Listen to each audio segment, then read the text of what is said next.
I had to close out this other window. Yeah, it just come up live there now. Yep. If I have two YouTube channels open, I'm gonna get a back feed. Oh yeah.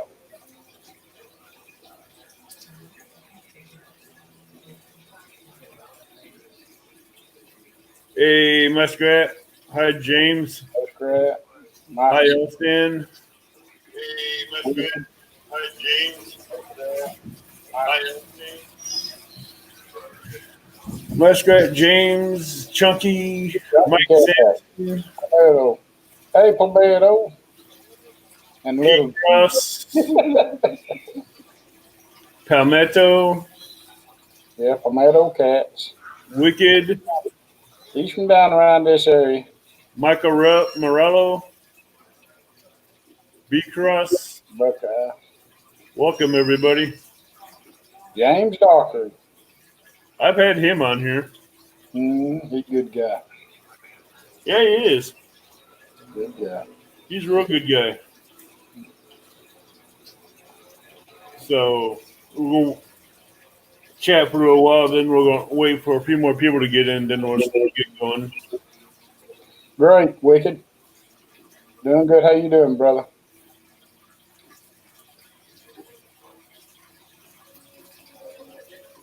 How you doing, Chunky? Or Mr. Elstan? Muskrat Adventure. You like them boards, brother? Huh? I like your boards. And I'm a bank fisherman. I'm a bank fisherman, and I like your boards. Well, I've been working on them a long time, couple of years to make them right. I want something good and dependable. You know. I bet he Gene, how you doing? I've had mine fall out of the boat 60 mile an hour. Go back and pick them up and use them the next day. They fell out of a boat? Yeah, I don't know what happened. I do know what happened. I had a milk crate in my boat with my anchor in a bucket in my milk crate with 200 feet of rope and my planer boards in that bucket. Well, somehow the bucket come out of the milk crate, and I had 200 foot of rope, 6 planer boards at anchor in the middle of the road. And I had to go back and get all that up.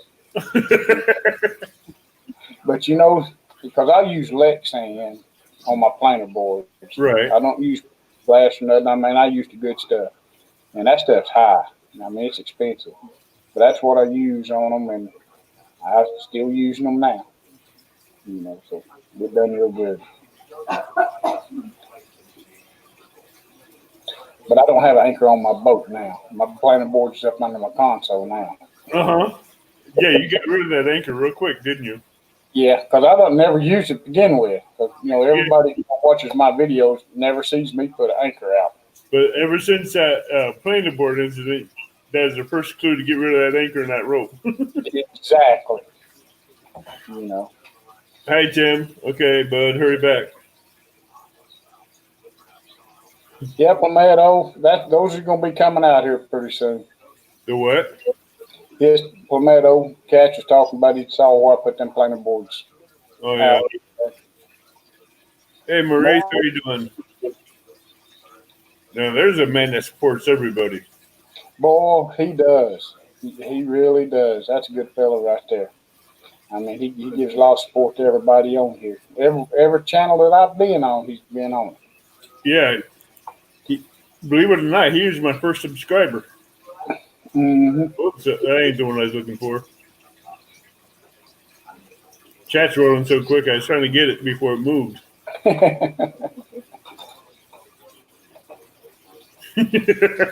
Yeah, he's sitting right here. Boy, he's like glue on my head. You know, I don't go nowhere without him.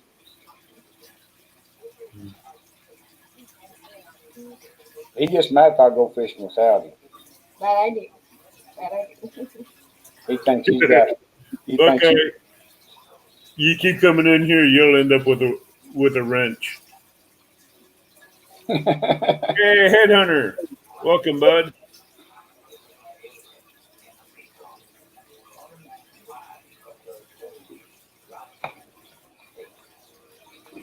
But we haven't had. I've only since I've started doing live stream. I can honestly say there's been four or five times that we've had trolls in here, headhunter. Wouldn't you agree? 4 or 5 different lives, and they took care of them. I appreciate Muskrat. I try to head him in the right direction. That's Junior's fishing pro. Junior goes to him for fishing advice.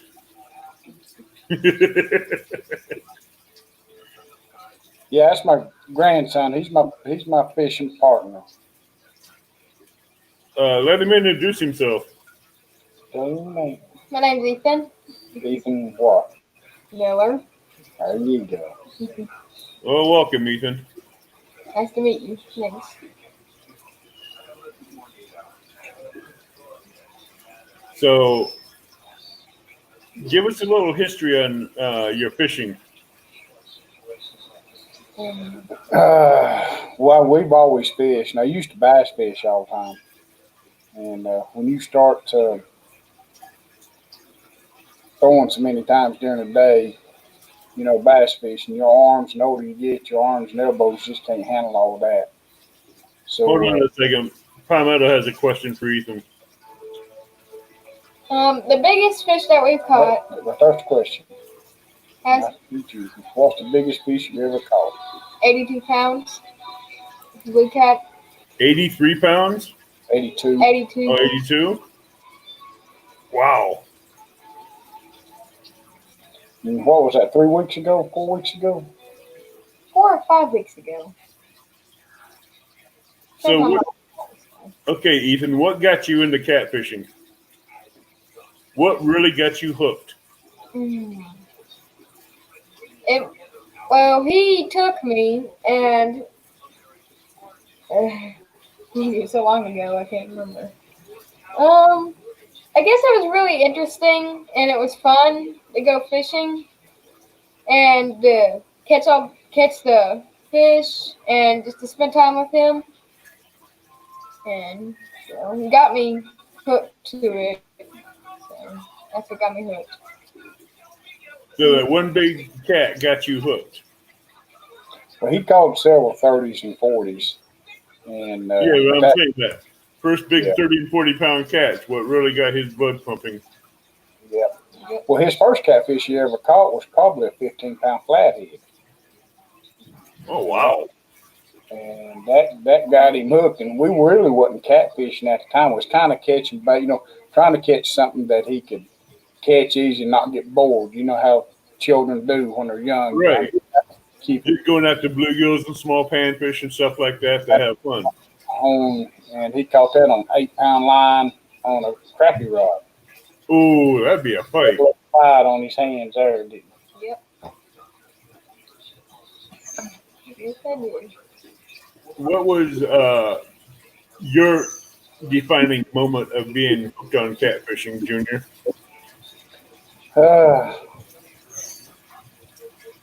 We've always done. Me and my wife's always catfished. Even when I was a kid, I was catfishing creeks and stuff like that back home because I'm originally from Tennessee, pretty close, not far from Fort Loudon in the Watts Bar area, right there. So that's a catfish industry down that way. So we'd always catfish and stuff, and just always loved it. Yeah, cause it's so relaxing. That's one thing why I like this type of catfishing I'm doing. It is so relaxing. You sit back, you relax, and watch the rods, and just enjoy the outdoors and the peace and quiet from everyday life. And that's why. Yeah, I do that. I like what Chunky had to say.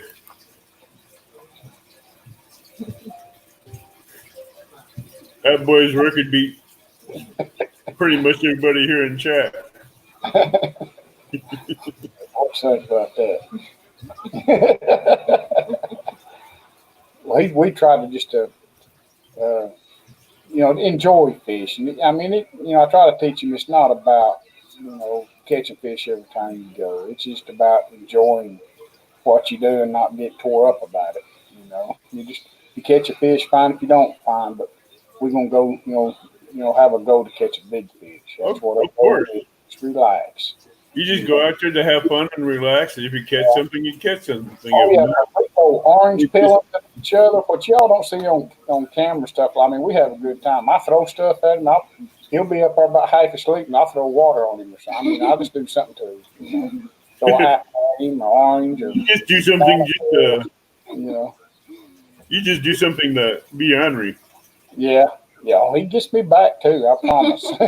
I'm sure he does. What got you into creating your planer boards? I've bought several planer boards. I've used a bunch of them over the years and stuff like that. And I pull slower than most people. Just hang on. I pull slower than most people. A lot of people that if they're pulling 5 to 7 miles an hour, they think that's good, which it is. You catch fish that way.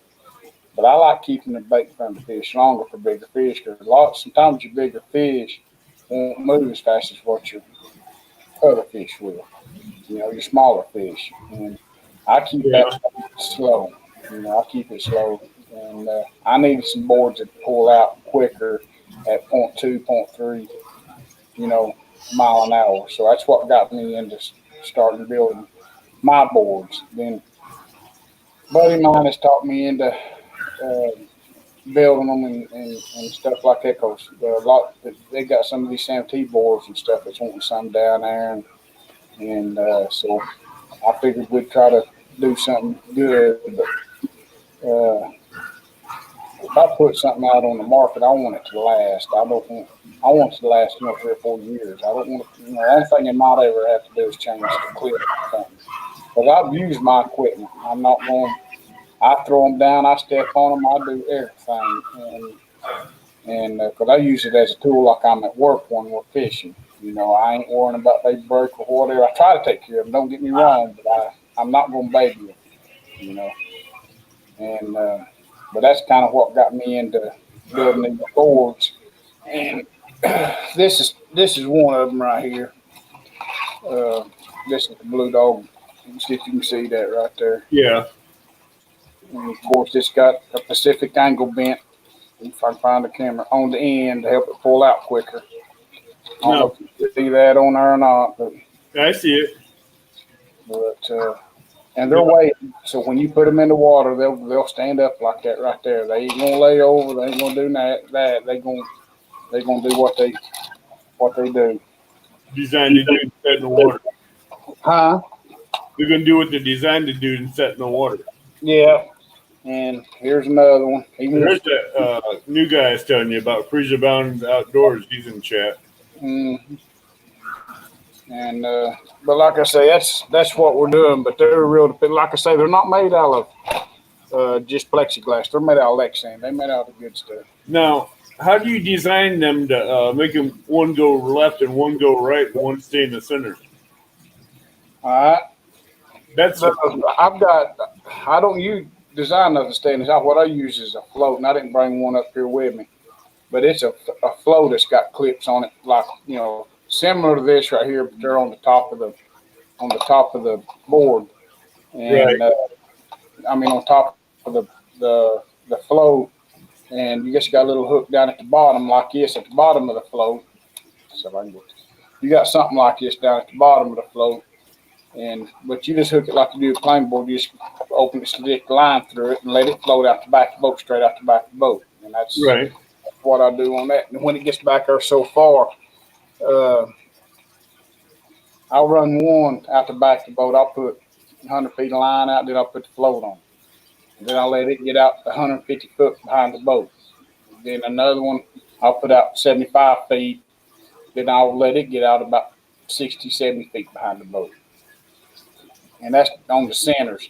Then the one that's left and right, each one of these boards, there's a left and a right board. And if you can see this, if I face them both forward, so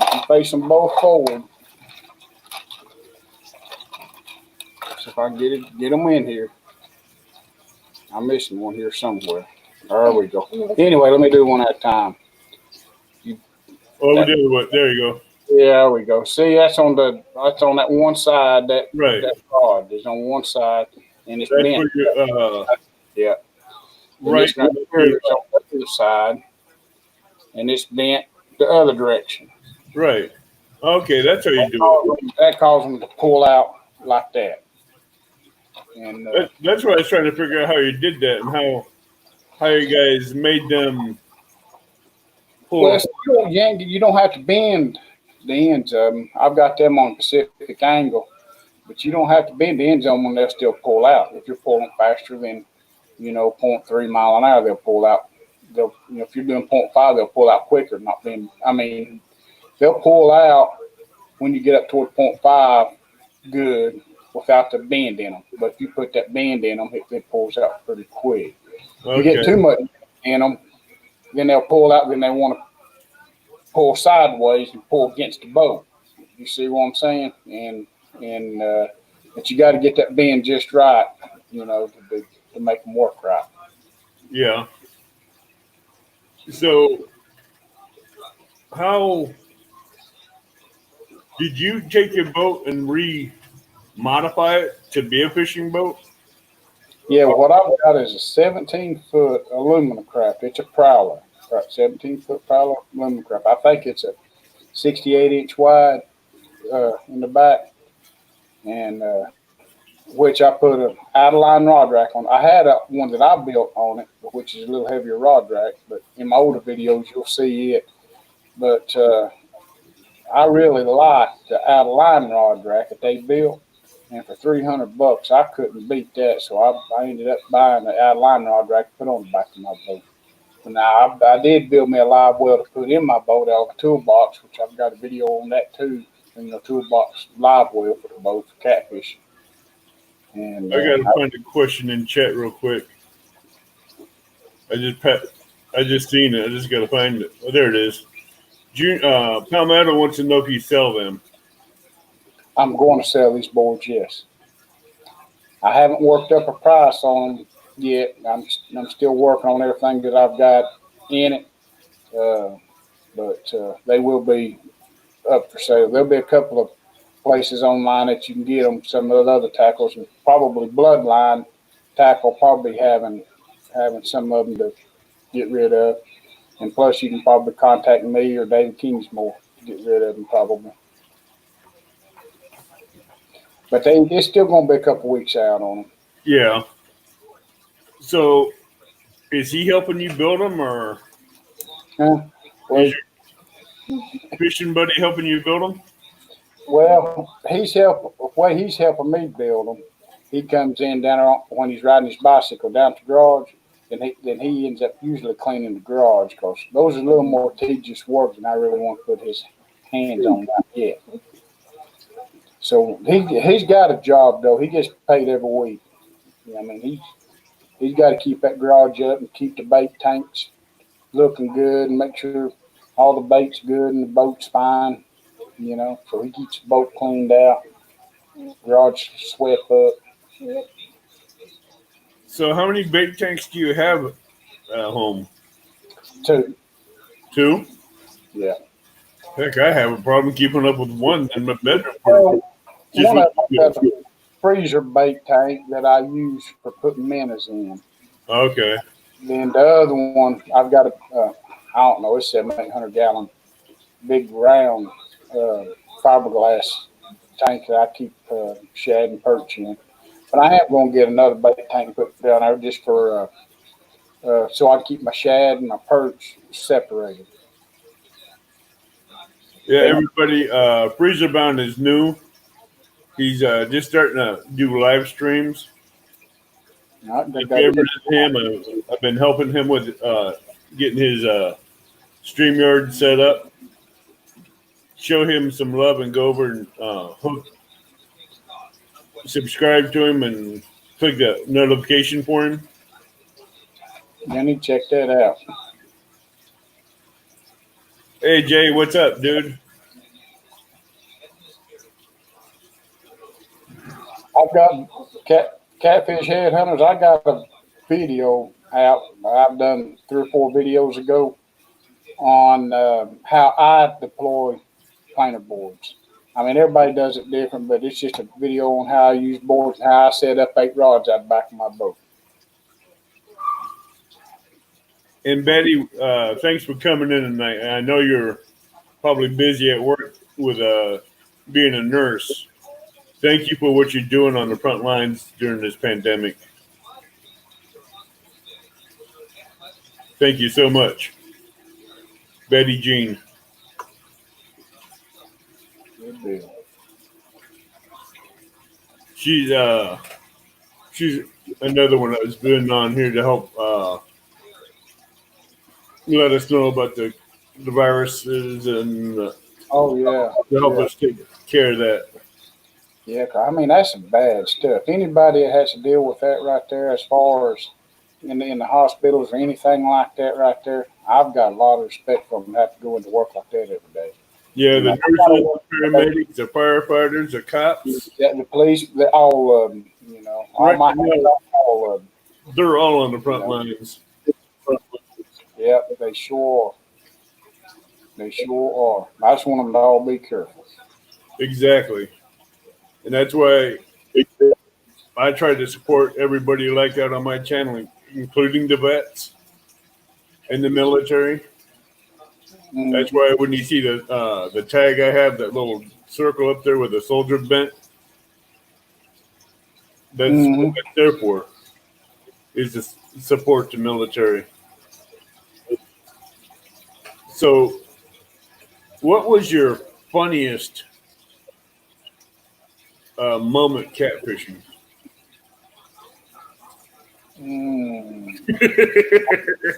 I like that look. Face slapped with a catfish. That was probably one of my funniest moments.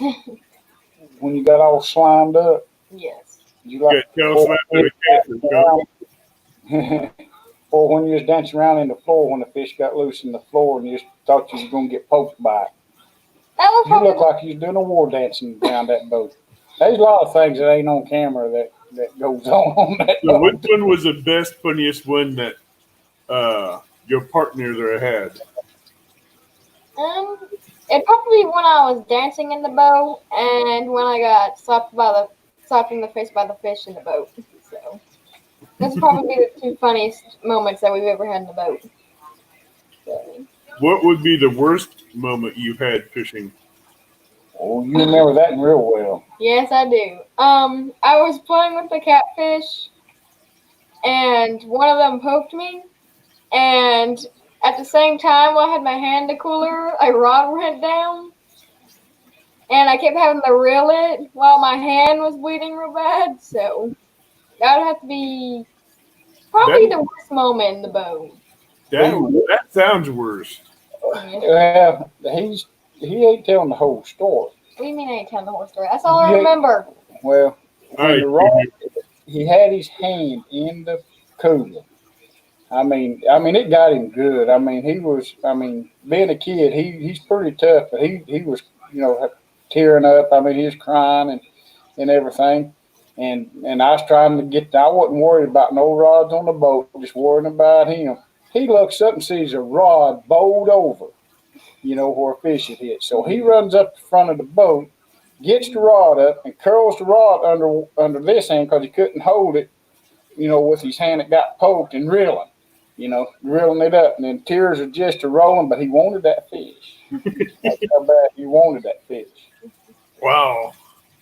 You wouldn't let that catfish get that. Oh, catfish you sure you did you?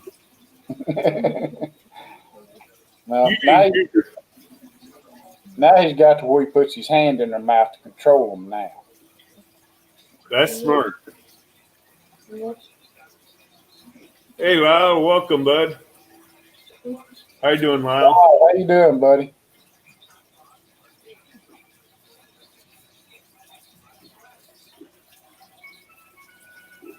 Now, if you have any questions, post them, because I'm trying to keep track of them.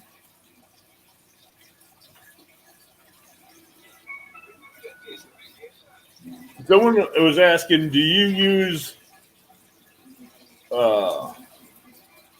white perch for bait? Yeah, white perch and gizzard shad. I prefer white perch. Are you guys allowed to use bluegills down there for bait? Yes, yes, we sure are. Now I do use bluegills too. Monticello is a good place to use bluegills also. Monticello and white perch at Monticello. All right. Catfishing Crappie was asking, how shallow can I run a planer board? I pull boards in 3 feet of water. Sure do. You can as shallow as you want. Justin's asking a silly question. When can Junior teach me how to fish? Oh yeah. He can fish.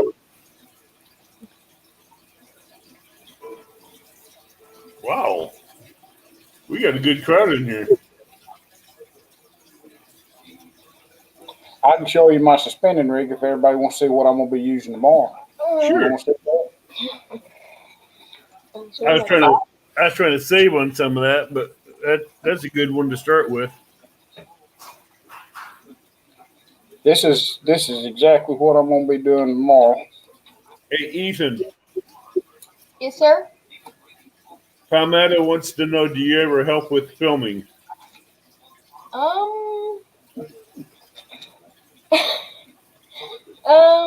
Most of the time I'm reeling in the fish, so not really.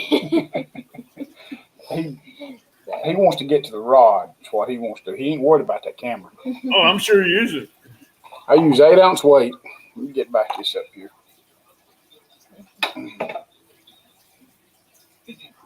When I'm suspending in 60, 70, and 80 feet of water, it'll be 8-ounce weight, and it'll be this is a rubber bead. Right. Swivel, good swivel. And like I say, this is 30-pound Pro Spec, 50-pound leader, and a 10-aught octopus circle hook. Those look good. And use Big Cat Fever medium rods. What I'm gonna be using tomorrow. So, what's your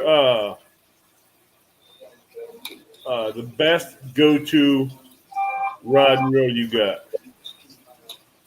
Big Cat Fever, Big Cat Fever and Cash King reels. This one's actually it's the Cash King 50. I used the 50s and 60s. And this is the Big Cat Fever medium rods right there. It's great for pulling planer board. Now I've got medium heavies too, but it's great for using planer boards and all that. But I'm testing a rod for Bloodline tackle. Yeah. These are custom rods right here. So I'm testing them. And this is what this right here looks like. This is E-glass rod. Trophy Cat Elite. Yeah, Cat Elite. It's all aluminum guide reel seats. That's nice. And this camera's backwards. It's got me messed up. It's hard for me to stainless eyes. Now I've got this and set up a little different because I'm probably going to be dragging some tomorrow if the fish ain't like I want them to. But I've got 8-ounce weight on it too. And this rod right here is kind of in between a Big Cat Fever medium and a medium heavy. And I'm sure this will probably be his medium rod. But I'm anxious. I've caught a few fish on it, a few channels, but I'm wanting to catch a good fish on it just to see Right. how it loads up good and all on it. John Patrick has any thought on a B&M Silver Cat Sportsman's rod that's Sportsman's Warehouse? The B&M Silver Cat rod? Any thoughts on that? I haven't never used none of them. I don't know anything about the Silver Cats. I don't know either. I know there's a lot of people out there using them. I mean, the professionals and fishing these tournaments and stuff like that. There's a lot of people using them, so apparently they're pretty good rods. They wouldn't be out there using them. I'm not going to knock no rod and reel or nothing like that. I ain't into this to do that.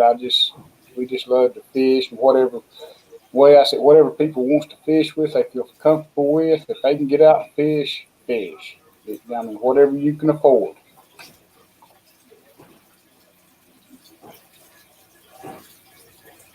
Dragon tips. All right. Because that's what I love to do. I try to get as low as I can. 0.3, 0.4. And I mainly pull points, ledges, and creeks, mouth of creeks, and mainly ledges on creeks, like in the lake and stuff like that. I'll pull the ledges of the river that runs through it. Either that or I'll pull where the river dumps into the lake up the river parts. And when I'm fishing Lake Murray, most of the time I like fishing between 25 to 35 feet of water. I maintain that usually through the winter time. When it starts getting into about mid-April, 1st of April to mid-April, then I start going shallow because that's where the fish is, spawning and heading, and going shallow then. But the weights that I use for many, many years, I made my own weights. And now what these are 2-ounce weights. These right here are hollow shoestring. Okay, these are hollow. This has been used. I didn't have none that I'd made up that was clean, so forgive me.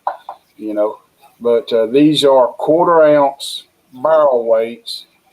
That's in these right here. Okay, and that right there is what I use for. I still do occasionally. Depends on the situation. That's what I used to drag with. And these standing sticks work real well. This is from Bloodline Tackle.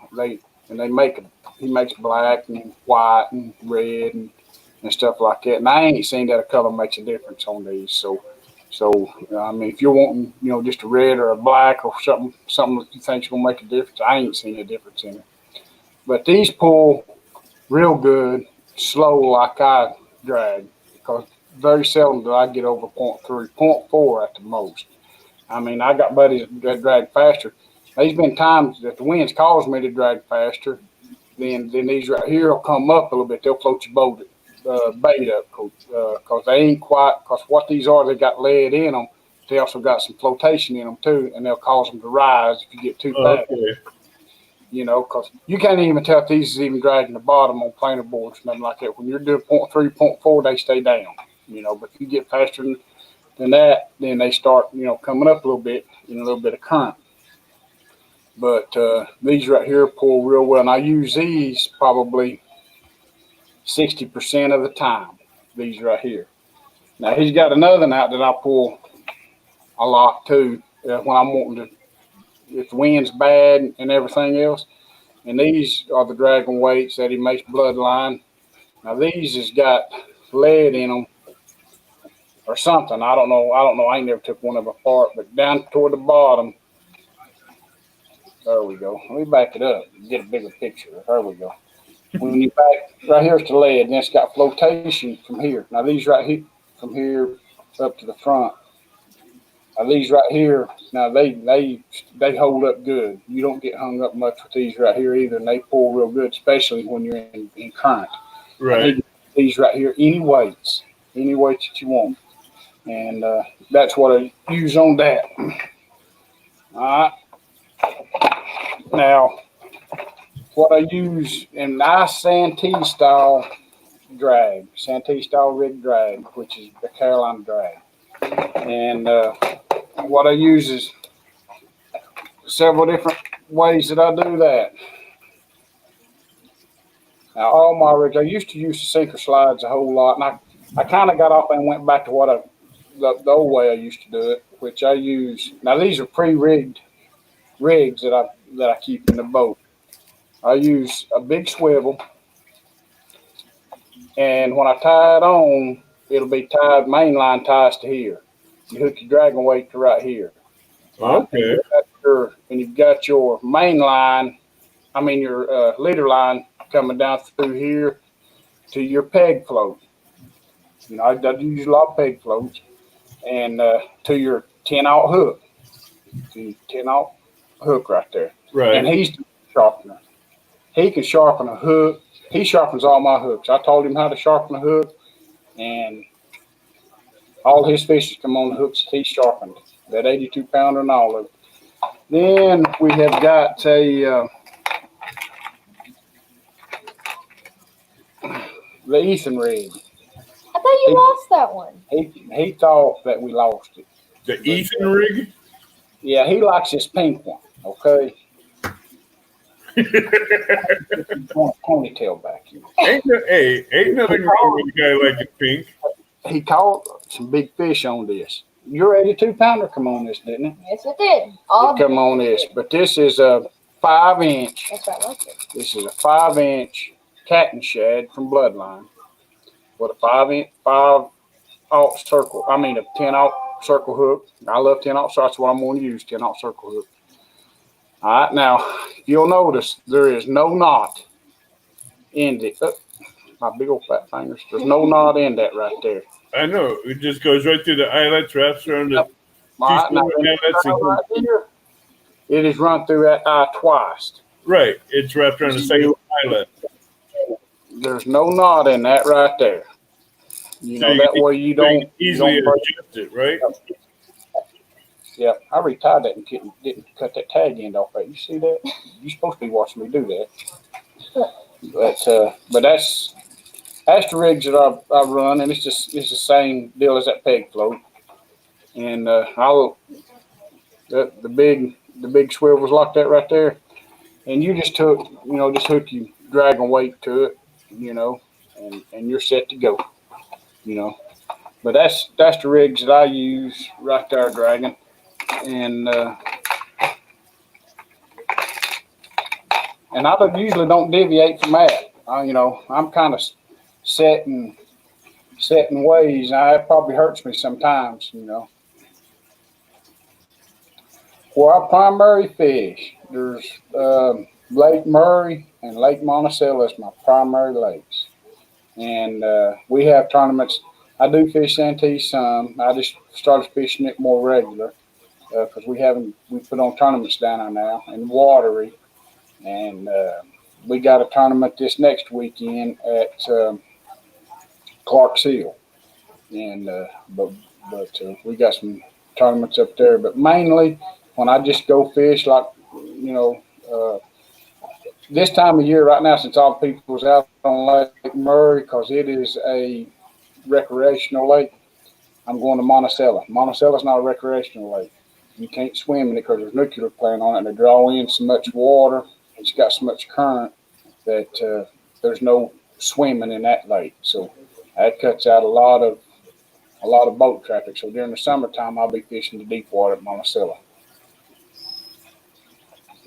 Do you ever river fish? Yeah, I fish Broad River. We do have tournaments there, and we've got current there. And it's at the Monticello is not river fed. That lake is filled by Broad River by the nuclear plant. So we fish below the so-called dam, which really is not a dam. But we fish below there where they pump water in and out of Paul Reservoir. Paul Reservoir, it's on Broad River. So we do have some tournaments on. They got some good fishing there too, and it's shallow. Where we fish at, if you find water 20 or 30 foot deep, you found some deep water there. Mainly it's 10 to 15 foot deep everywhere now, but it's stumpy. There's a lot of stumps in there. There's some good fishing in there, and that's got a little bit of current in that. A lot of times where they're pouring it out miles to a mile an hour current. And I still pull there too.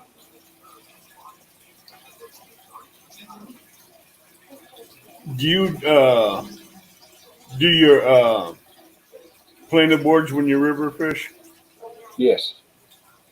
And you go up river or down river with them? I go up. I'm always against the current. So that way the current's helping you get them out there quicker, even though if you're going 0.3, 0.4 mile an hour.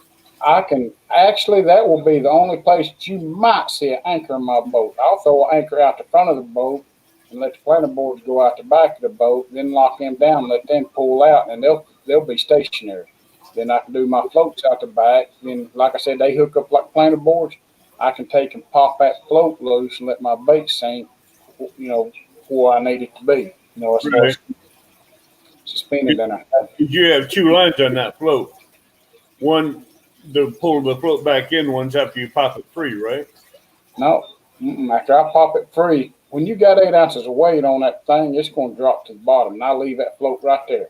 I mean, it's still on the line, but it's staying right there. I just pop the top loose, and your bait will fall from the float. Okay, so there's two of them on that. Yeah, it'll slide through.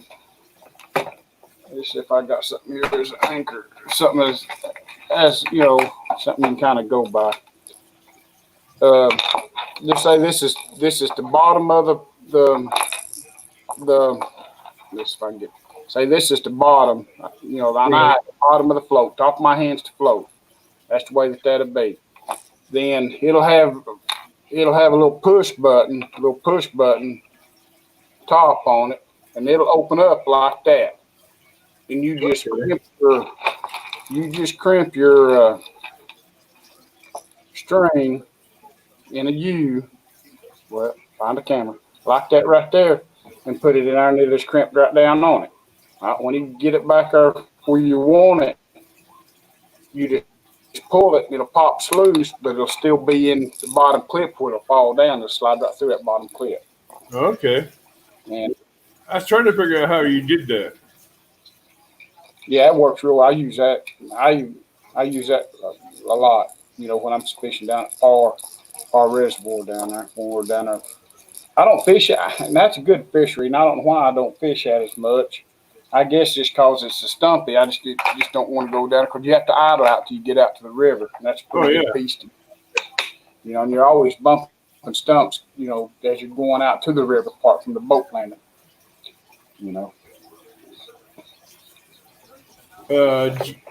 Palmetto wants to know, Junior, you all ever eat catfish? Yes. I know y'all don't see us keep many, but we keep just a few. I don't stock my freezer up. We'll keep 2 or 3, maybe 4 at the most at times. And when we get down to our last bag, which might be a month or 2, then I'll catch some more. And because I just don't stock it up, because I know too many people keep the stocks their freezers plumb full, then the freezer goes bad, or they wait a year later, then they have to throw the fish out and stuff, which is sitting in the freezer, and I ain't about to waste it. I want to eat it. That's why I don't use those Ziploc bags anymore. That's why I go to vacuum sealed bags. Yeah. And we just catch what we're going to eat mainly, But which we do eat a lot of fish. I do keep 1 or 2 here and there, but they're always small. You won't never see me put one in the live well unless it's in a tournament. Not if it's, But as far as to eat, everything will be under 10 pounds. It'll be more likely like 4 or 5 pounds. Well, I stock a lot in the freezer because I have a lot of people that like to eat catfish that can't go fishing. Yeah, but you're eating it all the time. I mean, you're eating it. Right. I'm eating it, but I'm giving it away to people that do eat it. That can't. Exactly. Yeah. And I tell you what, I mean, a lot of people are very appreciative. People at work that can't get out to go fishing because they're always working. But I tell them, if you really want to go fishing, you're going to make the time to go out there to get it. Oh, you do. And I know people that wants fish, that fish, and and even the guys on the construction jobs when I work, they've seen my videos and stuff. They go, "Why are you throwing them fish back?" I said, "I don't want them. I like catching them. I don't want to eat them big fish. They ain't worth. I ain't gonna eat nothing like that. That's what produces big fish. That's in the genetics. That's what I want him to be able to catch big fish after I'm gone. I want somebody else to catch a big fish. I'll eat the little ones all day long, though. But they see me throwing fish back, and they just don't understand that. And I try to teach them, but they just don't want. A lot of them just set in their ways. They think bad about a catfish, and but they like eating them. But they just don't understand. You know, I guess they set in their ways. You know how some of these old people How many rod holders do you have on that boat for catfishing? 14. 14? Mm-hmm. Do you have all the way around the boat or just on the back? I got them all the way around the boat. I got 4 in the front and 10 in the back. Wow. I did have 6 in the front and 8 in the back, but the way I've got it set up now, I put some more rod holders toward the back there, because a lot of times I hate having to keep turning around watching the front of the boat as far as them rods, as far as perch rods. I just keep the perch rods toward the back of the boat when I'm perch fishing, where I can see them, and get to them pretty quick. So does he go with you when you're perch fishing too, or what? Yeah, sometimes, but he really likes to go when we go catch bluegills at Monticello around the island. He Well, you got to go catch the bait. Yeah. Get big cats. Yeah, because he knows that, Monticello, I do like using bluegill at Monticello. And he likes going up there and catching bait around the island up there. He likes catching. He'll put 25 of them in the boat in just a minute. Now, do you get the Asian carp there, or the silverhead carp, or the big head carp? Mm. No, I hope the Asian carp never gets here. I hope it never gets here. Have you ever tried sucker and buffalo for bait? Tennessee, I have. Tennessee use suckers and stuff in the creeks and rivers in Tennessee. I have. And that's pretty good bait. But it seems like even brim and stuff like that work real good. It's everywhere. It's everywhere. I mean, really, that'd be one of the main baits. Bat, that just like in Tennessee, skipjack and brim would probably be the 2 best baits that I would fish with there. Constantly.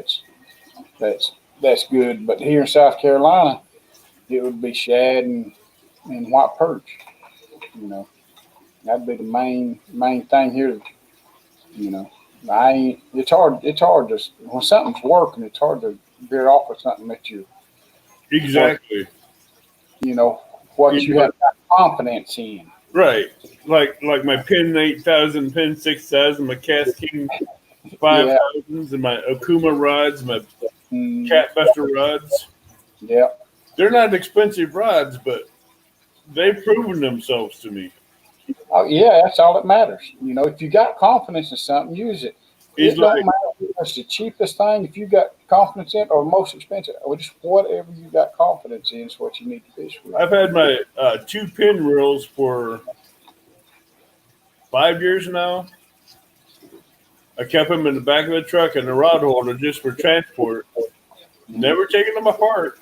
Never oiled them or cleaned them. And to this day, those damn things have a 30 to 45 pound drag system on them. Mm-hmm. And they run smooth as daylight. Oh, yeah. And that Cast King is the same way. I've had it for a year, and it's been in the back of the truck through rain, sleet, snow, and stuff. And it hasn't been cleaned, oiled, or anything. And it's still top of the line. Yeah. Well, I've had these Cast Kings here a little over a year.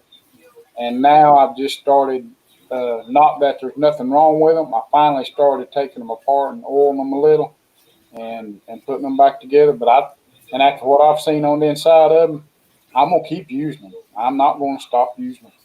No, you've seen how they have it packed, huh? Oh, yeah. I seen what was in there, and it surprised me. There's metal, all brass gears and stuff like that. And I was real with all that. And I've heard a lot of people knock them and stuff like that, but you got to take care of them. I abuse them. Don't get me wrong. They get thrown to everything. They might even get slime and guts and everything else on there, but that's just the way it's going to be. and I ain't had a problem with one yet, so I'm gonna keep right on. And I've got, I don't know, 12 of them, something like that. Hey, headhunter, have you seen the difference of a vacuum sealed meat package?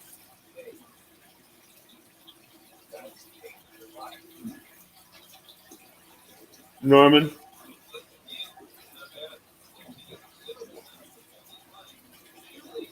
Do you use big baits or small bait?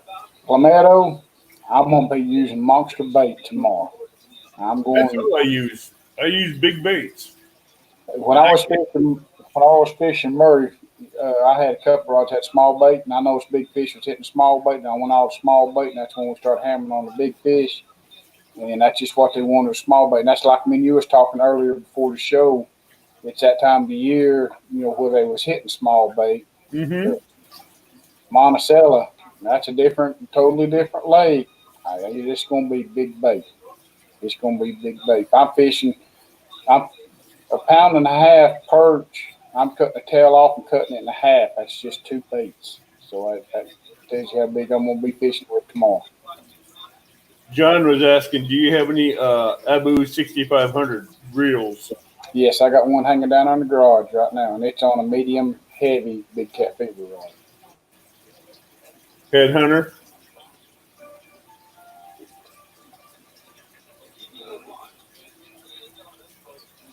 Muskrat, normally when that happens, the heating element is burned out, so you have to replace it.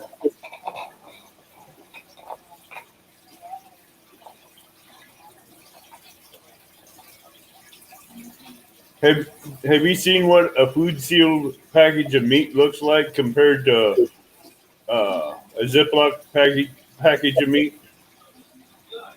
I hadn't paid attention now, huh?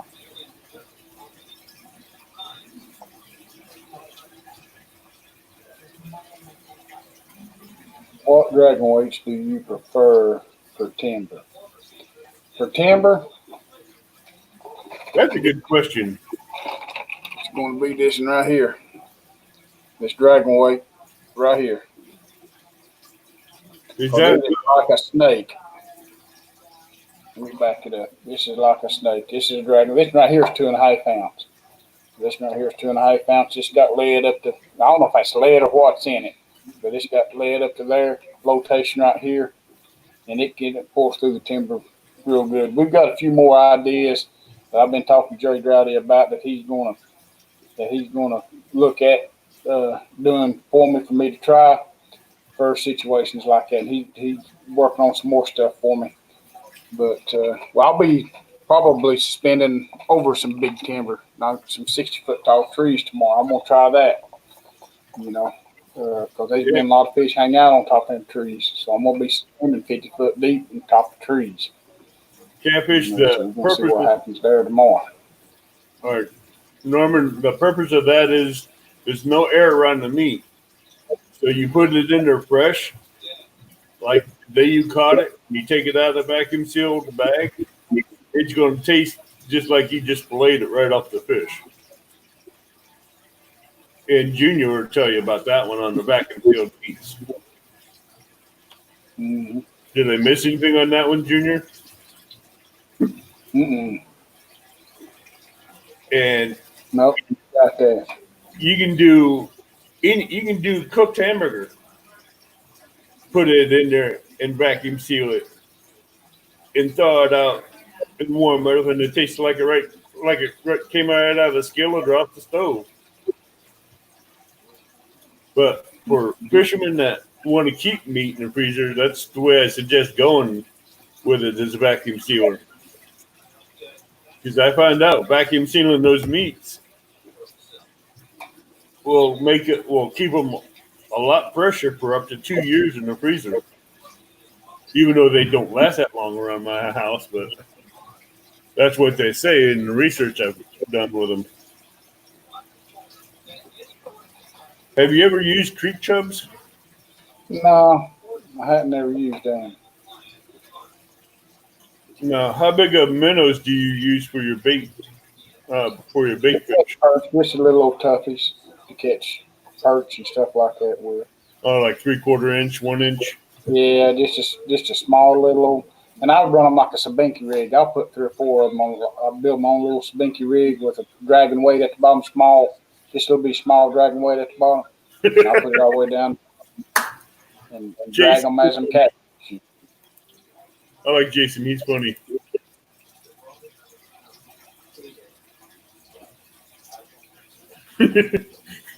Hey, ask this man right here how many times that we've been and not caught a fish because we're using big baits.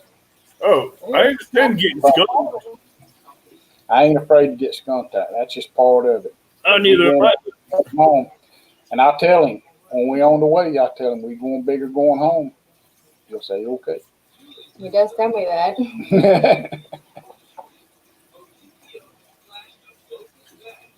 My white bass is still flopping as the machine is working. That fresh. That's a heck of a way to do that one, Buck. I never thought of that way. Well, catfish and crappie. Well, this time of the year in the South, I mean, right now, the bite has slowed down quite a bit. So don't feel bad about that because I've been that way already a couple of times. Now, would you consider that the bite to be slowed down through the temperature or metric pressure? To have something to do with that? The spawn's got that right there locked down. Is what that is. And there's probably a few of them coming off spawn now, but I'm not going to go fish Murray for it. Now, Monticello is a little different. I think they'll spawn there. I've caught fish in July that's full of eggs in Monticello. So I don't know what the deal is about that lake, but you can catch fish pretty good. I don't catch a whole lot of big fish shallow there because it's not a real shallow lake, but these places that I drag that we catch, 15, 20 pounders, and but the big fish is coming out of the deeper water, and as far as from 40 feet down to 70 and 80, even 90 feet. I've caught them, 96 feet is the deepest fish that I've caught there at 25 pounds. 96 feet? Yeah. Wow. I thought the fish was bigger than it was when I anchor locked over it. Huh? Locked and dropped down on it. I mean, it's still good fish, don't get me wrong, but I thought it was, 40 or 50, but it wasn't quite that big. Wow. But I anchor locked over it and put 8 or 10 rods. I can't remember how many I put down. And I sit there, If I know there's fish down, he's up to the bottom. I'm gonna sit there 2 hours or longer until he bites. If he still shows up on my sonar, I'm still gonna sit there. If I sit there at lunchtime, from daylight to lunch, I'll do that over one fish. I wouldn't doubt it. I probably would do the same thing. But you mark a bunch of big fish in there. But the thing is, you can mark them big fish in Monticello, and you can mark some monsters. But they might be in timbers that's 60 foot tall, and you can't get your bait down to them. I mean, you got standing trees. They back that lake up when they pump that in there. They're standing trees and they're 60 feet tall in 150 foot of water. So you can mark some big fish in there. Yes, I do, Jason. Shad do good back in the field.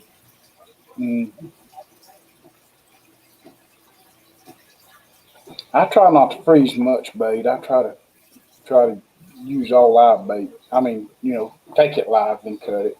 I vacuum seal shad for wintertime fishing, Mm-hmm. and I keep my aquarium in my bedroom live well for bluegills to keep them alive. Mm-hmm. So if I decide to go flathead fishing, I got a nice mess of bluegills I can take out and just take with them. Take with me when I go. Yeah. So I don't have to go bluegill fishing. Palmetto catch. How much do I rely on marking fish versus looking for structure? It all depends on how deep the water is. If it's shallower water, and I know the fish is there, and especially toward the middle of March to about the middle of April, I'm fishing shallower water, and I ain't too much worried about marking fish because just like in big fish, been catching. Went through there and didn't mark no fish, but I know a fish has to be shallow, so we just started pulling it. And sometimes they can be sucked up to tight to the bottom that you're not going to mark them. And even on side imaging. And but that gutwood been fishing. I knew that there had to be some fish in there, but it just took some time to find them, or not find them. But I knew I fished it before, but it'd been a couple of years since I fished it, and I'd caught some fish in there. But we didn't mark none in and pulled it. But if I'm in deeper water, or just say from 30 feet or deeper, then I'm gonna rely on my sonar religiously. I'm gonna mark fish before I put a line in the water. Hey, B Cross, how do you vacuum seal your shad? You put them in a saltwater ice brine to flash freeze them first?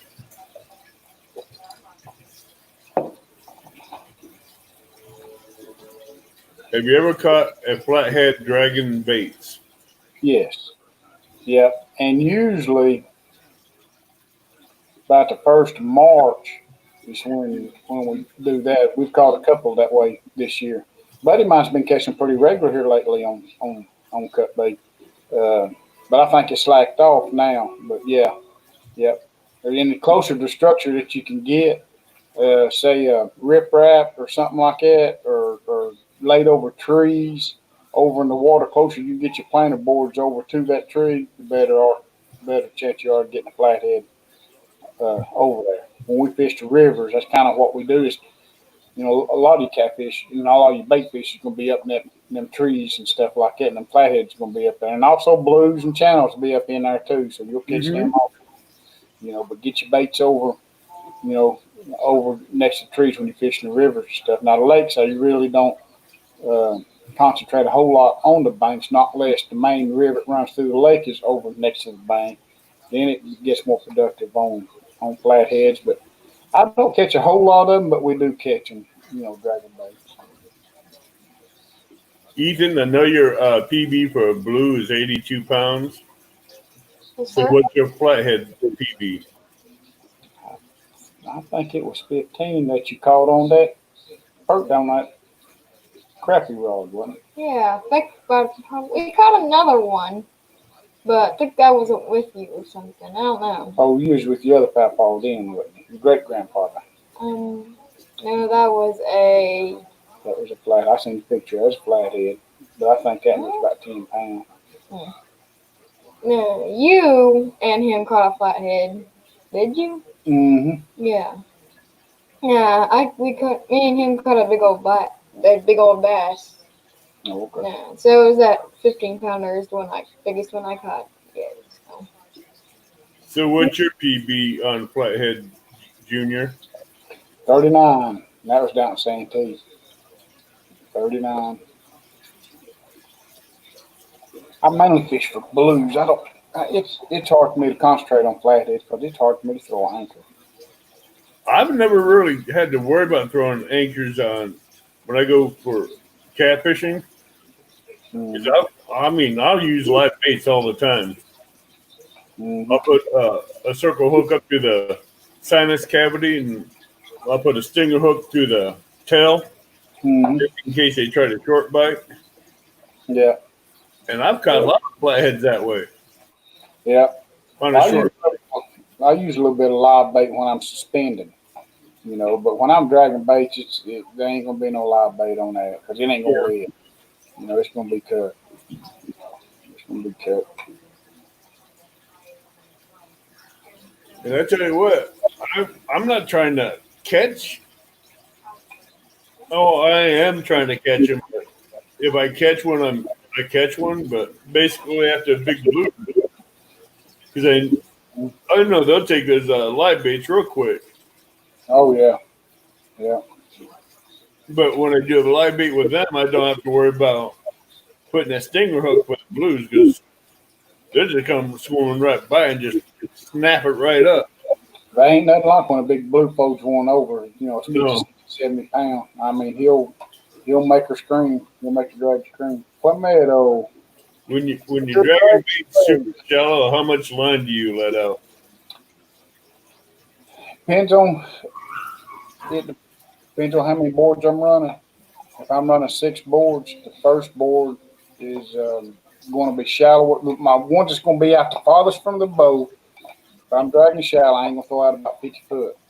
Then I'm gonna put the board on, and then I'm gonna let it go out 100 foot from the boat. The board. Then the next one, I'll throw it out just a little farther. Because what happens when you get your boards out, you got a whole lot of line on you, very far outside boards. That's more restriction in the water. They don't. It takes them longer to pull out, and they don't pull out as good. So on the second boards, I can put out a little bit more line on that. So I'll throw out 125 foot of line. Then I'll put the board out and let it get about where I want it to come up beside the other board, as far as the inside boards. Then the other board, the one's closest to the boat, I may put 150 foot of line out, then let it go out behind the boat and let it pull up beside the other boards. But the one that's out the farthest, as far as the board's out the farthest from the boat, it will have the least amount of line coming from the board to the bait, which is about 50 foot in shallow water. Now, how big of reels do you have to hold? I mean, I know you got some good sized reels, but how much line do those bait casters actually hold? Well, this one right here, I think I got a 50 on that one, a 60 on the other one. These are the Cast Kings. You can read that more than I can, son. I don't know. I'll just put That on one's it. a 50. So that one. This is a 50. Can you read that right there? Any of them? Is there one that says 40 pound or 30 pound on there? That says 35. That says Well, what's 35 say? 0.35 over 250. 250 on the 50. On the 50, 250 foot. That's a lot of line. Yeah, and on this cast, on the other one, which is the 60 series, it holds quite a bit more. It probably holds 300 or more on it. 350, something like that. But we do, depends on where we're pulling at and stuff like that. And I mean, these times we'll put 100 that's yards on that, wasn't it? That was yards on that. 250 yards, excuse me. Jason Lamb, Junior, when you're taking me out for an 80 pounder. We all were trying for them 80 pounders, Junior, I'm planning on bringing you down after some big cats.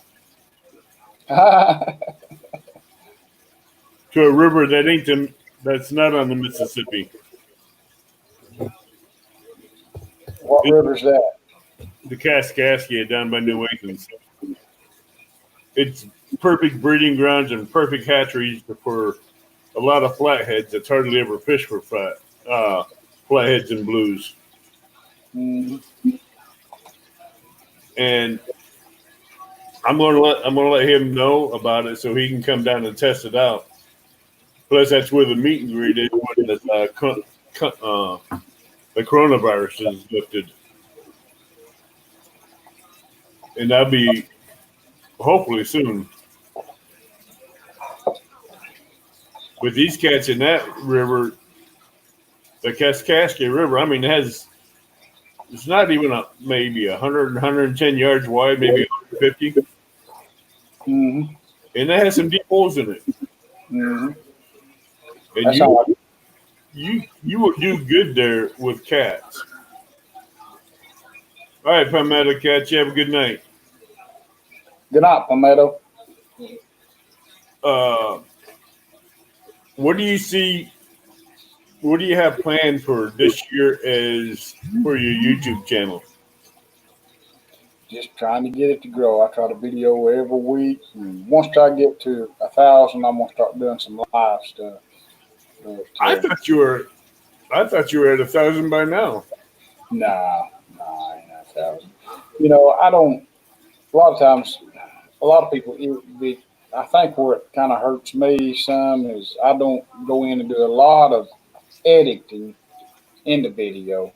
A lot of people edit a lot of the stuff out that's going on while fish is being caught and everything else, just shorten stuff up. I just video when I turn the camera on. I video it from there till it's in, till it's released. And you see that it's not cut up or anything like that. And I don't think a lot of people like to sit there and watch for that. But I just do it to have a good time. When I get to 1,000, then I'll start going live some. Oh, I understand that.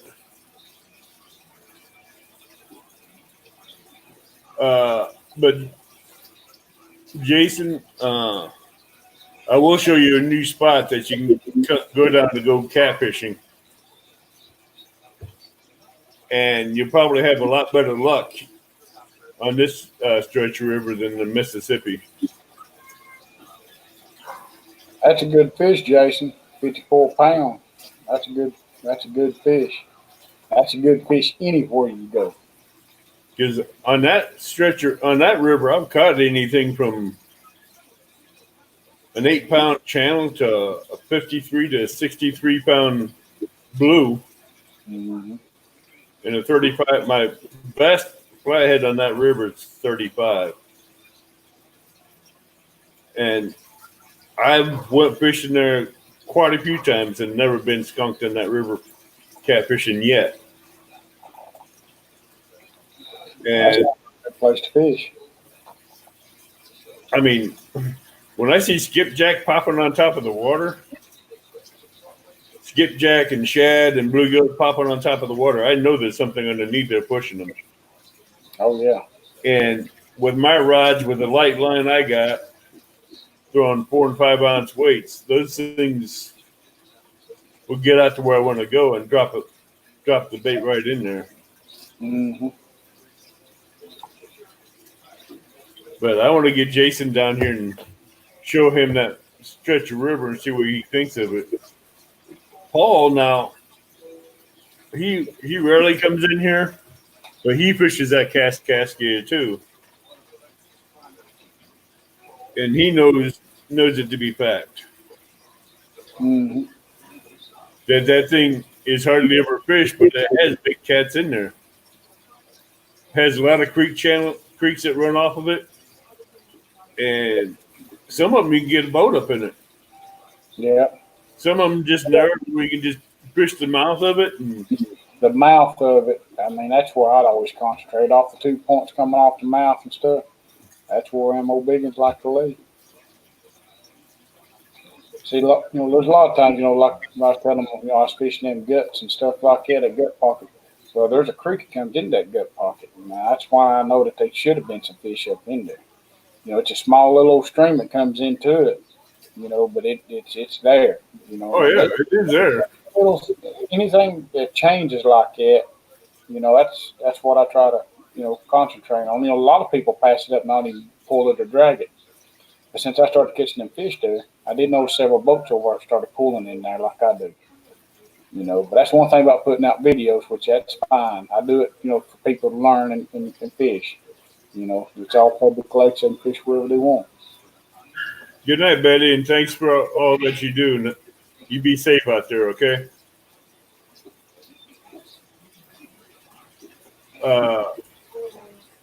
Headhunter, you still in here?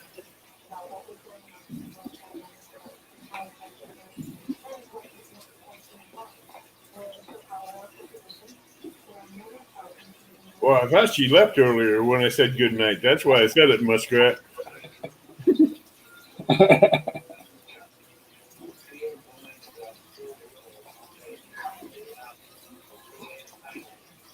Looks like there's been a pretty good crowd in there all night tonight.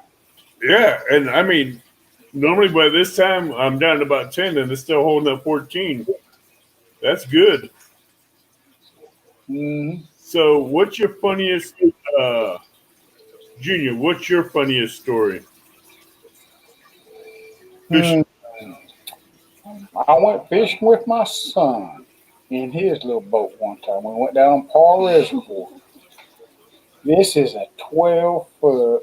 He took me for Father's Day. That's why he took me for Father's Day. He wanted to take me fishing. We went down there. and his little old boat didn't have no seats there, so I had to put me a fold up chair in the front of it. So I was gonna let him take me fishing. All right, we got under the bridge, under in the little bit of current, and we were sitting there fishing, kind of drifting along a little bit. And I had a bite go down, and we were suspending what we was doing at about 12, 14 feet of water, just drifting along because it's real stumpy through there. And I had a bite, and I went to reel down on it, and got the fish, and ended up chair flipping over, and I went out of the back of the boat backwards. And that right there was foam and all, and him running up there, and I already had a hold side of the boat, and him running up there trying to get a hold of me to get, and me, a big old boy, trying to get in a 12-foot John boat over the side. One of them narrow John boats too. You know. Oh, that's a pain in the butt. Oh yeah, but he got me in the boat, you know, and I was a whole lot heavier then. I was about 250 pounds in. I'm about 218 now, but I was a whole lot heavier. Did you still have a hold of the rod? No, I laid it in the boat as I was going out. Hey, at least you saved the rod before you went out. You know. You say you were smart. You were saved the rod before you went out. Yep, and the chair stayed in the boat. So, piece of advice: don't put a fold-up chair in a little John boat. No. Don't do that. What would you?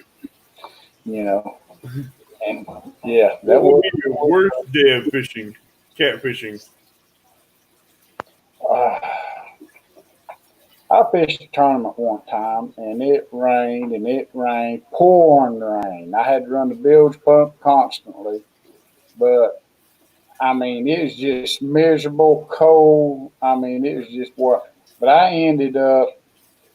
couldn't catch no blues that day, but I bet you I put 30 channel cats in the boat. You know, but yeah, I was just so miserable. I hated it, and I said I'd never do that. I keep right on doing it. You know, I said I'd never do it again. I keep right on, so I don't learn very good. No, us catfishermen don't learn. Have a good night, TNC.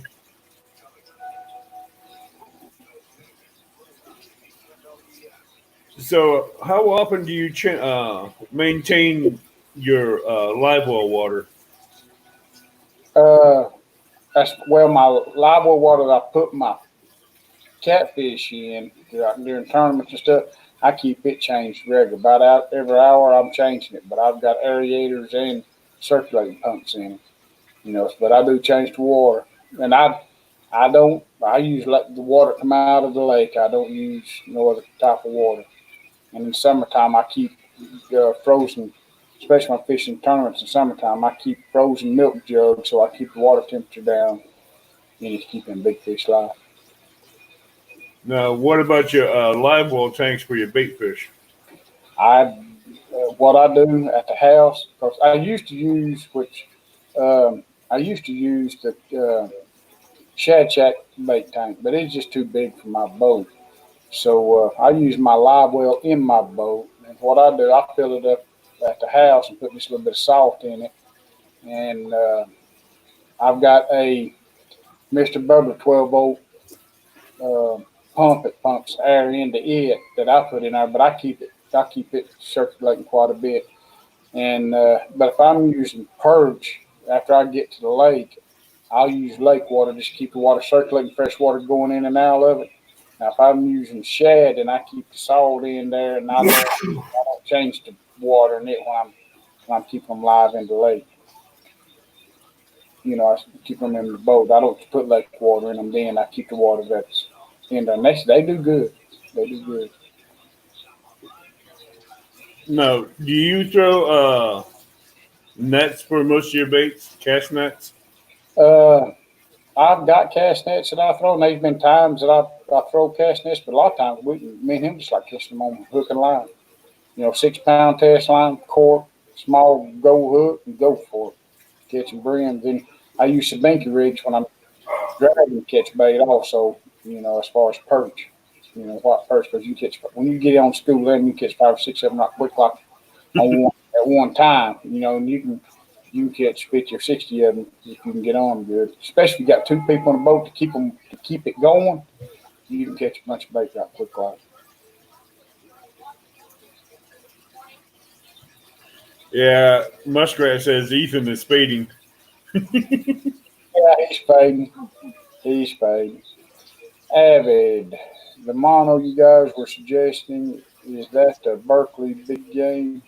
Yeah, he was asking last night about a good monofilament line. I was telling him about the big game 40.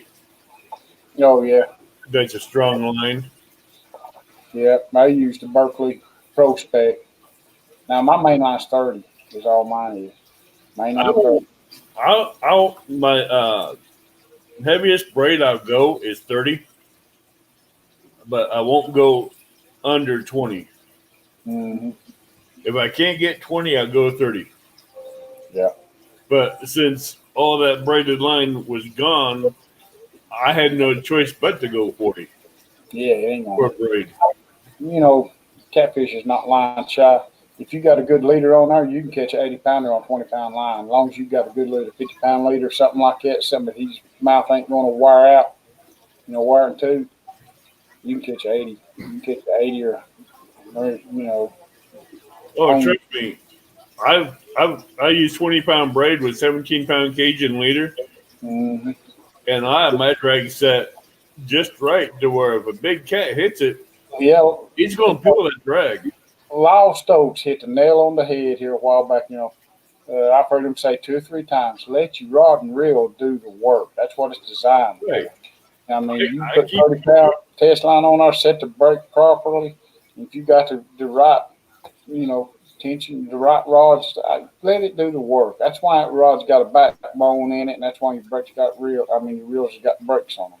exactly. That's why I keep preaching. Use your drag. Mm-hmm. Drag. Let the drag do the work. Yeah. It's going to save your eyelets. It's going to save your rod. It's going to save your reel. It's going to Mm-hmm. save your wallet. That's exactly right. Just like my son, he It's, called me. When was it? Yesterday or day before yesterday? He said he just lost one. He called me that evening. He just lost a grown one. He runs 40 pound. Uh, he runs 40 pound mono, big game. It's got a lot of stretch in it. But he got hung up and broke off, but he tightened his drag down, and he had a big enfolded rod over it. He couldn't get the rod out of the rod holder, and he ended up stretching out to the pop the line. I said, well, did you have your drag? He said, no, I just got finished tightening it down after I broke it off and forgot to, take the drag loose. I'm not tightening my drag down. I'm wrapping the line around my reel or something when I break off. I don't mess with my drags. I check them when I put the rod out, and that's it. You know. exactly. I'm the same way. I don't like breaking it, but if I have to cut it, I have to cut it. But I normally try to pull whatever I'm snagged on the bottom of that lake or river out. Well, most of what we in is, I mean, what I get hung up on is stumps that's been covered by water. It's already there. You're not gonna pull that out. No, Put it in there. You know. no. I ran across a few of them to where I've just had to cut the line. Yeah. We Now, pulled up some pretty good sized stuff over the years, ain't we? Yes, we have. You know. I pulled a few car tires out with 20-pound braid. Mm-hmm. Still inflated with part of the axle hook to it, but Yeah. don't know how the hell I done it without the braid snapping or the knot breaking. Mm-hmm. Yeah. The only time I was really pissed is I had a catfish right at the shoreline fixing to put my hand in his mouth, and just below the eyelet by that much, the hook broke. Mm-hmm. And my hand was that far from its mouth. I'm like, Mm. I was not happy. Yeah. I ain't never had. You know. I don't know that if I've ever had a hook actually break. I see people post them on YouTube and other stuff, but I have not. But I order all my hooks offline. I get 115 bucks. I don't know where they come from, but I order them off of Amazon sometimes and eBay sometimes. And I order, like I say, 100 of them for 15 bucks. So I don't know who they're made by or whatever, but I ain't never had a big hook break. I've had that one break, and I tell you what, I wasn't happy. That was not the best time for me. Mm-mm. And I've been using Awake. I've been using Team Catfish circle hooks, Mm-hmm. and I was using one of the medium thick shank hooks. And when that one broke, I went to a thicker shank, and I never did catch that cat again. But I know he still had that hook in him because I could see where the hook went in, Yeah. and his mouth had come out through the bottom of his jaw. Yeah. So I knew he had a piercing in there for a while. Oh yeah. I've seen, pictures of catfish on Facebook and stuff like that with people around their mouth. They look like there's a cyst or something on there, and you look in the middle, it'll be a hole, but it'll be all puffy and everything else. People say, "What's wrong with this fish?" and all that. Somebody has released that fish. That's a hook hold. And they just, people just don't understand it. They'll be in different spots, around the lip, on different fish, and wonder what this is. Is it something wrong with it or something like that? And it's just what people's turning them back. It'll heal up. Yeah, If he was on the boat, he wouldn't be tired. You're right about that. exactly. As long as he's sitting here talking catfish, and he's about ready to fall asleep in your lap. Yeah. But put him on the boat with all his rods out, he'd be as wide as awake as a blue jay in spring morning. Yeah, he'll be waiting for that rod to fold over. Well, every time I get tired in 2 minutes, it'll be time for me to go to bed on my school night. But it's not a school night, so I try to keep myself awake. So. Yeah, it's not a school night. It's not a school night, and you're fixing to fall asleep. Okay. I have it. Thank you. Yes, I have. All right. Huh? John Patrick says, I like hearing that clicker on my Abbey. Yep. The only thing I don't like about the Cast King spinning reel with a brake drag on it is it don't click. What, got a clicker on them? Yeah, the spinning reel, after you cast it and you set it down on the backside, has a brake drag to where when the catfish hits it, lets it free spin. That thing don't make no sound. No. I mean, mine's got a clicker on them. Right. They got a clicker on them, and I don't loosen my brake up. What I do is I push my spool reel, then then you know how you adjust your bait casters, keep the bait from falling, how they fall, from racing and all that. I just loosen that right there, or just enough to where they won't backlash, where they can pull it off. I'm not talking about the bait caster. I'm not talking about the bait caster. I'm talking about the spinning reel. Oh, the spinning reel. Yeah, I have the casting spinning reel with the brake drag on it. So when it spins, it don't make a clicking sound. I wouldn't like that. I don't like it at all because if I don't see it moving, or the rod tip bouncing, I'll lose a lot of line. Oh yeah, yeah. But I'm working on something to make that thing make noise. 2 Mountain Dews and a candy bar freezing. That'll wake you up. It will. Oh, up on. You give him 2 Mountain Dews and a candy bar, he'd be plastered against the wall all night long. Well, I want to tell you, Papa's made a mistake a few times by buying him a bunch of candy and stuff and taking on the boat and sodas and stuff. Now we got to watch what we take him on there because he runs all over from one end of the boat. He's like a rat race going around the boat, round and round.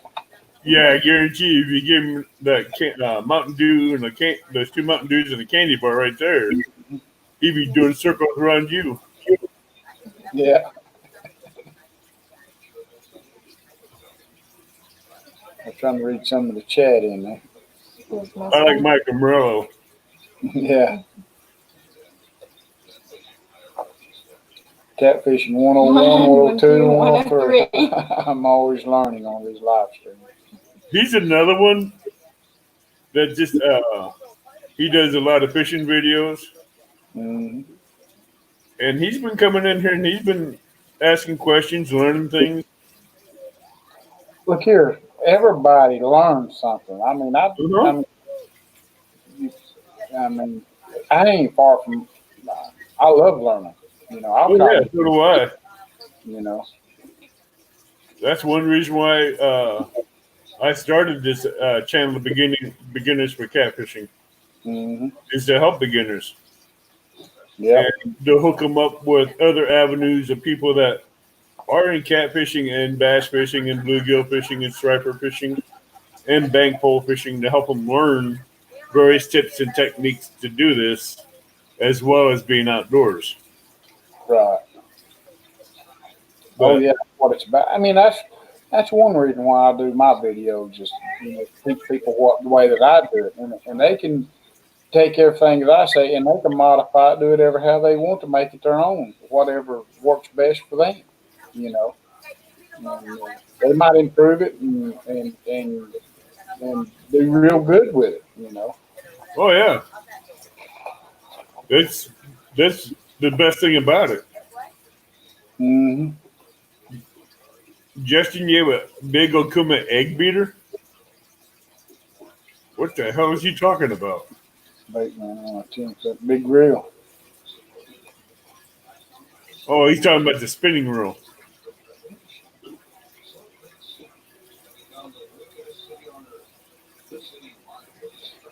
John Patrick, I'm 56 years old and I learn stuff every day about fishing. So You that, 56? yeah, Wow. yeah, I learn stuff every day about catfishing. I Every time thought you I had go. me beaten age. Hi. I thought you had me beaten age. I feel like it. Do what I do every day. No, actually, I thought you, when I seen your videos and everything, I knew you were young, but I didn't think you were younger than me. Mm-hmm. I thought you were older than me. Mm. I've had a hard life. So have I, but A hard life. and I'm only 57. Well, I mean, when you lift 8 and 10 inch cast iron all day long, hang it in the air, I mean, it makes it hard on your old body. Oh yeah, I understand that. That pig iron don't work well. Mm. No, commercial plumbers. I mean, people think with plumbers that it's like house deals, but when you do schools, hospitals, and commercial work and stuff like that, all this big pipe, somebody's got to pick it up, put it in the air, hang it above Uh-huh. us. Put it in the ground, put it 8, 10, 12, 14 feet deep in the ground. Yeah, it ain't just going to magically appear in the ground and have No, concrete and gravel and everything else put around it. no, It ain't going to that's have that exactly reefer right. netting around it and all that stuff to help support it and hold it in place and anchor it. And people wonder why I struggle with my back on the camera and stuff like that about picking something. I got me a way to pick my fish up now to weigh them as far as the big fish. Any more of them 70s and 80s, I've got something in there to pick them up with. I ain't got a strain to weigh them with. Now, getting them in the boat might be a different story, but to weigh them, well, that 82 pounder, I had to stand on the cooler 4 different times trying to pick this fish up to weigh it for him before I got it right. How did you ever get it right? I finally got it up above my feet, above the cooler, and off the side of the cooler.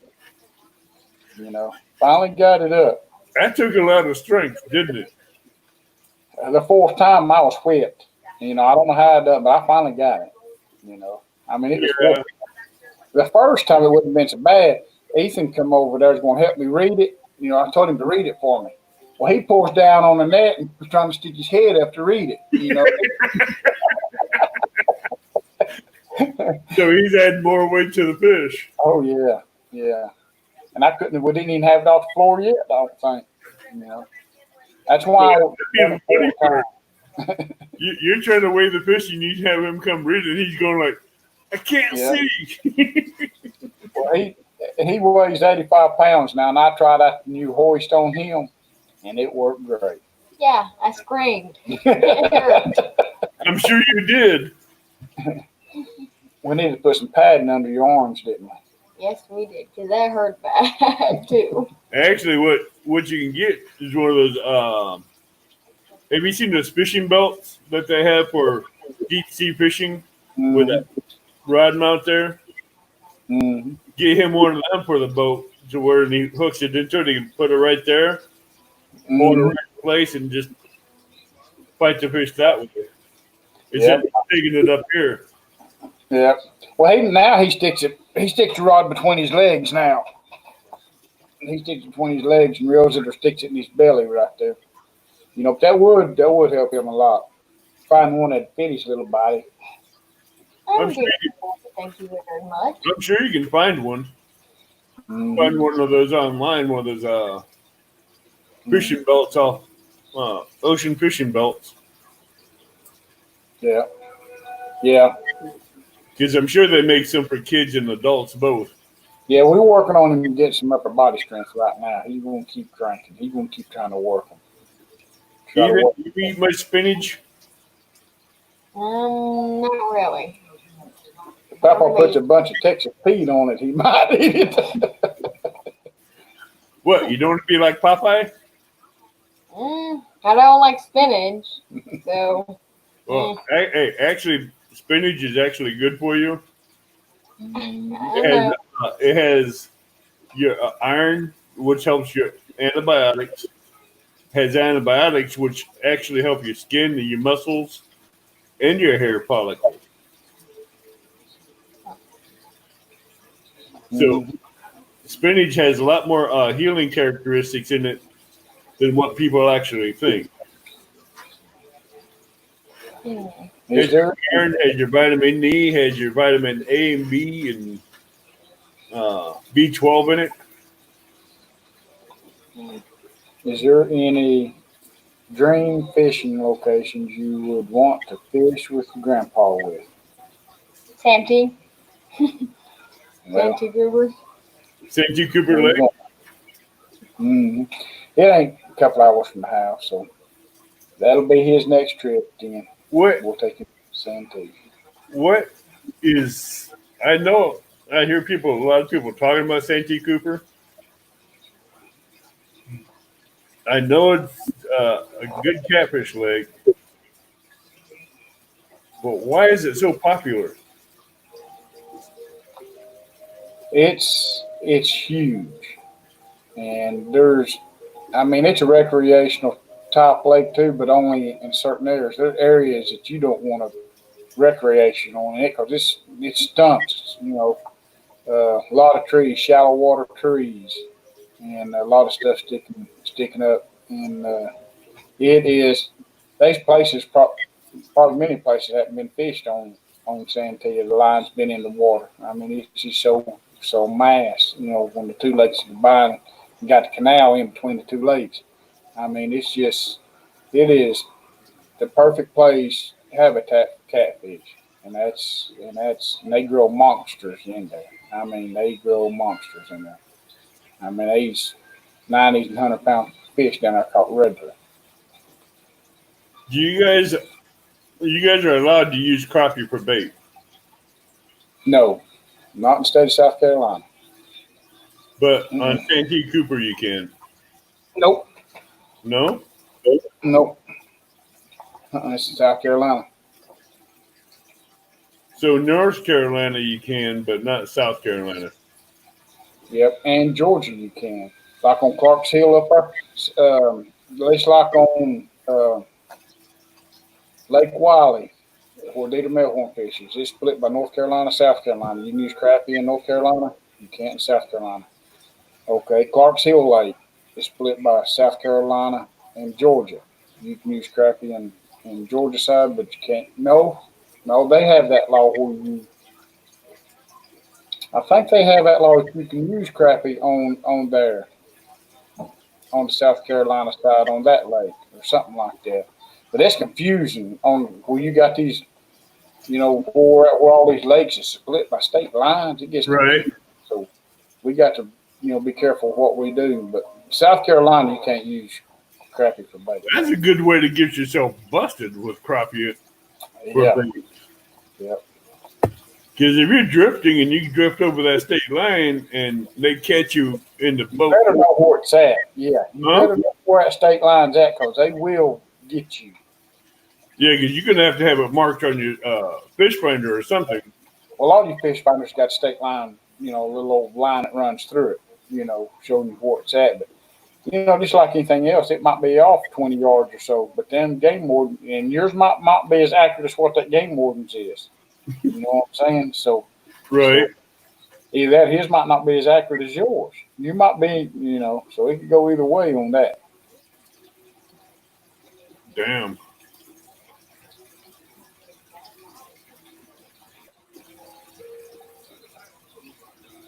Yep, North Carolina, you can use crappie and bass for cut bait. The only in South Carolina, the only um, what do they call it, bait that you could use as far as for bait is brim. You can use perch, but they don't consider that a game fish. The only game fish that you can use in South Carolina is brim.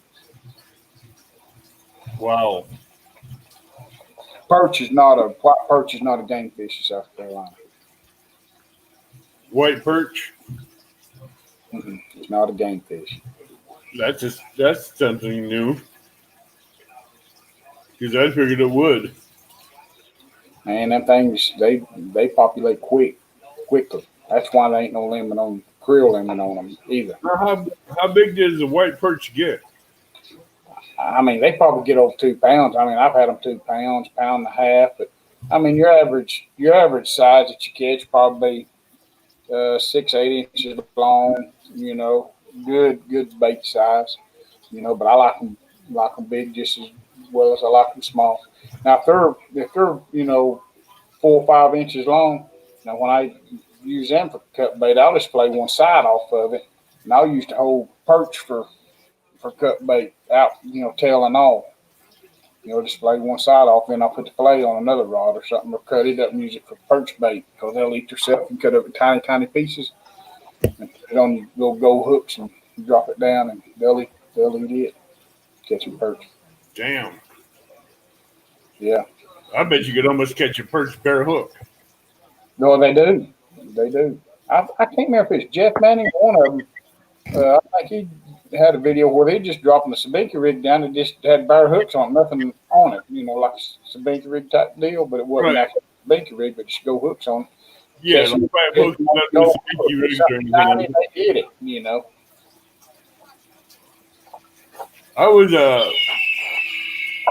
I went down below Alton Dam one day just to fish for skipjack.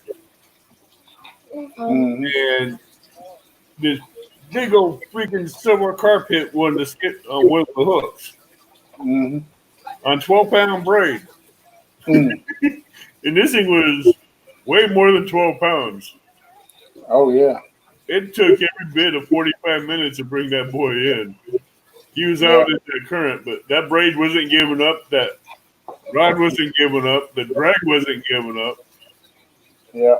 And I'm trying to figure out what's on the other end of this line. Either a striped bass, a largemouth bass, a muskie, or what. I didn't know. But when he came to shore, I knew what it was.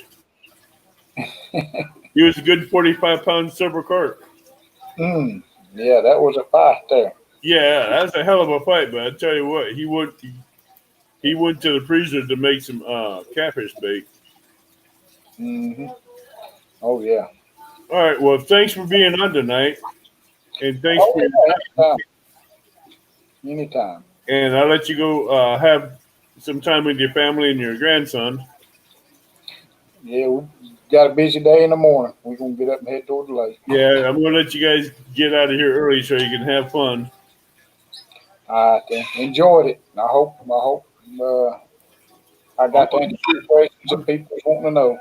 I'm sure everybody had fun. Good. I'm sure everybody had fun because, we're still sitting at 12 people. Wow. And normally with some of my people I have on here, down about 4 or 6 people by now, but Yeah. apparently they're liking what they see. So Muskrat, you have a good one, brother. you guys all have a good night and be safe out there. And Oh yeah, and go ahead and share this off Facebook. Share this off Facebook or Mid Carolina Catfish Club. Go ahead and do that, and it'll get more views and stuff. share this out. Yep. And if you're not favorited, if you are not subscribed to Justin, go subscribe to him. Hit the subscribe button, the notification button. Watch some of his videos. He's got some awesome videos. I've watched a lot of his videos. And watching his son hit those rods, or his grandson hit those rods, are amazing. He tries to go at it. He gets excited and tore up. Oh yeah, he sees the rod bends over, and he's like the Flash. Yeah. I got it. But That sounds like me when I was a kid. yeah. Yeah, you will, John. Well, you guys all have a good night. Everybody have a good night. Thank you. You're welcome. I have to do this again sometime. We'll do it. We'll do